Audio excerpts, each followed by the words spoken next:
Hey, Coach. Hey, Brian. How you doing? Yeah, good. And you? Good. How's your first camp in this new position? Yeah, it's been great. We've had 7 practices. The guys are making a lot of progress. It's just all about development right now, getting lined up in the right position, playing hard, running to the football. I've really enjoyed the experiences of working so far with Domata Peko and Warren Sapp. I've said it before, those guys have a combined 28 years of experience, right, of playing in the NFL. Peko's in the Polynesian Hall of Fame. Obviously, Sapp's a first ballot Hall of Famer. Those guys bring the juice and they bring the energy, and they're a pleasure to work with. Go ahead. Quincy Wiggins is somebody that Coach Prime mentioned of being impressed with him during spring ball. What have you continued to see out of his game? Yeah, well, first off, his attitude and effort has been tremendous every day, and he's doing a really good job. He's got the size, speed, height, weight, athletic ability, kind of checks all those boxes. We've got a good rotation going right now. He's gotten some reps with the ones. I love where he's headed right now. Just need to continue to work on the fundamentals and, assignment sound, knowing where to be, when to be there, knowing what the call is. But I'm very, very proud of Quincy. He's had a great camp so far, and he's going to continue to get better and better. Hey, you have something like 160 years combined experience of NFL experience on this staff, next to that staff. I guess how much did that come into play when Coach Prime was going through what he went through, and you guys just had to manage the store without him? Yeah, no, it was great. I mean, it's team, so it's everybody being on the same page. I mean, obviously, Coach Prime's put a tremendous staff together. There's a lot of wisdom. There's a lot of knowledge. Guys know what they're doing. But I think the coolest thing about our staff is it's always like a collaboration of guys working together. You could say with all this combined experience, 160 years of NFL experience, wow, I mean, that's crazy, right? But there's no egos with these guys. Everybody's, putting one foot in front of the other, and we're doing the thing together, and everybody's just been really good to work with. Yeah. Coach Prime clearly believes in the staff, and he's called you up to speak to the team before, but he's prefaced that with, you're going to be a head coach one day. What does that mean to you to hear a guy like Coach Prime, Deion Sanders, say that about you professionally? Yeah, no, thanks. I mean, it's obviously a great honor that he would speak that way of me. I have career aspirations of being a head coach, being able to lead, teach, and guide young men to get them where they're trying to go on the field and off the field. And that's a great goal of mine. Right now, I'm going to be where my feet are, be here, be in the moment, try to get this team as good as possible. And, it's interesting in life when I try to figure out my plan and I focus on what George Helow wants and not on what God wants. Things never work out the way you want them to work out. So when the time's right and God blesses me with that opportunity, I'm going to take full advantage of that.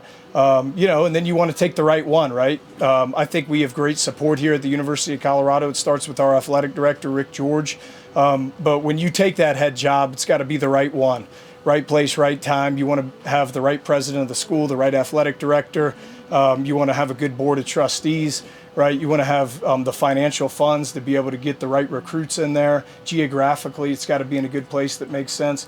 But I love where I'm at right now, Neely. And Unc, you know that. And it's just a privilege, it's a blessing, and it's an honor to be at the University of Colorado. He's such a good leader, and I've learned so many things from him. And then, of course, some of the other coaches that I've been around, it's kind of, you take a mixture in every recipe of the being with Nick Saban twice and being with Jim Harbaugh and being with Kirby Smart and Jimbo Fisher. The list goes on. But you take, everything that you've learned from all of these coaches and you just put together, your plan and your bucket, and when the time's ready, I'll be ready. Leo, go ahead. Hey, Coach, when you look at the fact that this is a player-led team, who do you think are the players who are really standing out to you in leadership? Yeah, Arden Walker's the first one that comes to mind. I'm really, really happy with his progress. We have a D-line group text message thread, and he'll always send stuff, the day before practice, let's be ready to go today, and the guys instantly respond to him. But the thing about Arden is he leads by doing, so that's, to me, the best form of leadership. His example and how he practices, the pad level he plays with, his effort and energy to the ball, the way he's been communicating, the sets, the way he's been, getting everybody in the huddle, and how we're running on and off the field has been really good stuff with Arden. So I expect him to continue to lead. And, the thing about us, we talk about it all the time. It doesn't matter if you're a senior, a junior, a freshman, a newcomer coming in with a transfer portal, because we know the landscape of college football right now. But you learn by doing the right thing over and over and over again. And Arden's done that, and I'm really, really happy with his progress and where he's headed. Brian, go ahead. Coach, I want to ask you, speaking of Arden, and you mentioned the portal. In Yeah. this era, there's so much change in rosters, obviously, but that front group, I think between the line and the edge, there's 11 guys who were on this team last year. How big of a deal is that you have so many guys that know this culture, they've been here for a year? Yeah, no, it definitely helps. Some of the stuff, we'll make changes as we go, because Rob Livingston, he really does a tremendous job of making our scheme what it needs to be based off the players that we have. And I think that's what great coaches do. And Rob's a really good coach. So those guys have familiarity with kind of what we do and how we do it, just in terms of what we do on defense. So I think that's always good. That always helps out. But, it is what it is. Three more, Jack. Go ahead. Hey, Coach. Also, with the transfer portal, just what are you seeing from some of your incoming transfers, like Gabriel, Jaheim? What are you kind of seeing from them? Yeah, guys are getting, it's new, right? Like, I think one of the things about it is they're getting comfortable. We're getting comfortable with them. We're banking on their buy-in and being the people that we know that when we saw them in the portal that they can be. And then, on the flip side of that, what's hard about the portal is the teams, the opponents that we're about to play, like, we don't know what they have, because like 35% of some of these rosters have up to 50 new players on their team. So you can go through the tape and you can watch, the previous team that they were on, but what type of scheme are they going to be in now?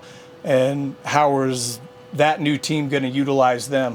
So, but as far as your question and the newcomers that we got, it's the first thing. It starts with total buy-in. We're not going to ask them to do anything that they can't do, but from an attitude and effort perspective, we've got to have it every day, and they've got to be bought in. Jake, go ahead. Coach, I want to ask you about Keaton Wade, who obviously battled some injuries last year, and maybe like in a limited role. Just have you seen his role expand so far in the early days of camp and this offseason? Yeah, Keaton's doing a really good job. My talks with Keaton have been about being a 3-down player. We used him, halfway through the season last year, and it was mainly on 3rd down. And what we asked him to do, he did a really good job of. He went in, made some plays. The Arizona game speaks out to me. Had a couple sacks. But being a 3-down player, right? Being able to play the run and pass, and being able to set edges. And doing that on early downs is important, but not only for Keaton, we want that to be the whole group, all right? Because we're trying to push these players to be the best versions of themselves, but for the guys that get an opportunity on the team, they've got to be able to play 1st and 2nd down, all right? And you see all the guys, I show them clips of Aiden Hutchinson when I was back at Michigan, and a lot of them are him not rushing the passer. It's a lot of him setting edges, the violence that he played with in the run game and knocking guys back. And then you see these $40 million guys that are signing these deals, the Myles Garretts of the world, the Bosa brothers, and then you see the guy from Vegas. Those guys play the run, man, and they're very active and disruptive on 1st and 2nd down. So us collectively, as a group of edge guys, we want to be able to set the tone on 1st and 2nd down and earn the right to rush the passer on 3rd. Nick, go ahead. Hi, Coach. Curious, how do you measure progress during fall camp? Are there any milestones that you look for during this time of year? Yeah, it's just always being on the rise. Fall camp's a grind, and it's about sacrifice and teamwork, and it's about commitment, and it's about getting better every day. And, our point of emphasis with the players is they got to do a good job of taking care of each other on the offensive, defensive side of the ball, and taking care of their bodies, getting in the hot tubs, the cold tubs. We have great facilities around here at the University of Colorado, so they have opportunities to, get anything and everything that they need. And then just to push one another, taking one step at a time. A big thing that we've been focusing on is when we make a mistake on the field, it's going to happen.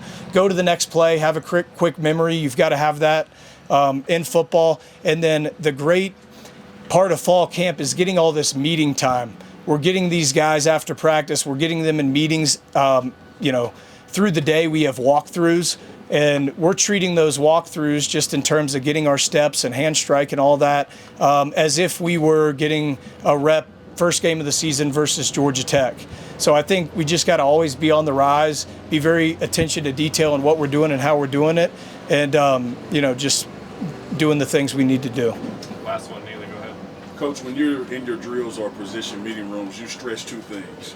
One is technique, be sound technical guy, but you also stress violence. Yes. What's the balance between those two things that are just seemingly opposite? Yeah, well, I think, we talk about it in the edge room. You've got to know what you're doing, what to do, how to do it, and why it's important to do it that way. So if I know when I'm in a 6 technique, I got to strike the tight end, I got to get vertical.